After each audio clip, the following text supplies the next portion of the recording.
18 ఏళ్ళు దాటినటువంటి విద్యార్థులకు యువతీ యువకులకు ఎలక్ట్రికల్ స్కూటర్ కొనియండి. వాళ్ళు మంచిగా హాయిగా ఈ బస్సు కిరాయి తప్పుతాయి, హాయిగా ఇంటికి పోయేస్తారు, కాలేజీ పోయేస్తారు, కొనియండి. అదేవిధంగా మధ్యాహ్నం భోజనం పథకం అంటే వాళ్ళకి 10,000 రూపాయలు ఇస్తామన్నారు నెలకు వండేవారికి. ఇందులో ఉంది. నేను దీర్ఘకాలికమైనటువంటి సమస్యలు అడుగుతలేను. నేను కొన్ని దీర్ఘకాలిక సమస్యలు ఒక రోజుతో సమస్య పరిష్కారం కాదు. ఎవరైనా సరే దానికి టైం పడుతుంది. ప్రణాళిక తయారు చేయాలి, దానికి ఎస్టిమేట్ తయారు చేయాలి, దానికి కొంత టైం తీసుకుంటుంది. ఇవన్నీ దీనికి ఇమీడియట్గా అటెండ్ చేసేటువంటి సమస్యలు చెప్పేది నేను. 10,000 రూపాయలు ఇవ్వండి, అమరవీరులకు 25,000 ఇవ్వండి, ఒక ఉద్యోగం ఇవ్వండి. మేము ఇచ్చిన ఉద్యోగం ఇచ్చినాం, మేము చెప్పుకోలేకపోయినాం.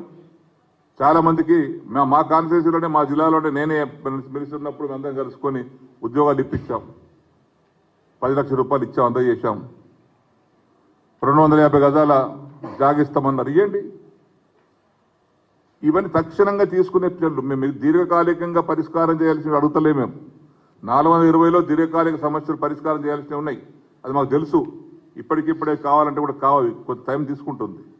ఇమాం మౌజాలకు 10,000 ఇస్తాం, 12,000 ఇస్తామన్నారు, ఇవ్వండి.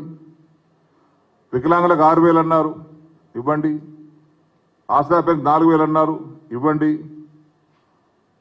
ప్రతి పట్టణంలో రష్ పెరిగింది. ఆటోనగర్ మంచి ఆలోచనే, వాళ్ళు చేసినటువంటి ఆలోచన ఆటోనగర్. ఎందుకంటే ట్రాఫిక్ జామ్ అవుతుంది, యాక్సిడెంట్లు అవుతూ ఉన్నాయి, ప్రమాదాలు అవుతూ ఉన్నాయి ప్రతి పట్టణంలో. ఆటోనగర్ పెట్టించండి, స్థలం సేకరించండి.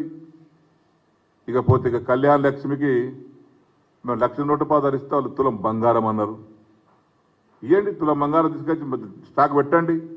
మండల కొద్ది స్టాక్ పెట్టి అక్కడ పెట్టిన తర్వాత ఆ 1,00,000 రూపాయలు ఇప్పుడు దరఖాస్తులు వస్తున్నాయి. ఆ 1,00,000 రూపాయలు వస్తున్నాయి కానీ ఎక్కడ తుల బంగారం సంగతి చెప్తలేరు, ఎక్కడ నాయకులు మాట్లాడతలేరు. తర్వాత ఇందిరమ్మ కానుకనట.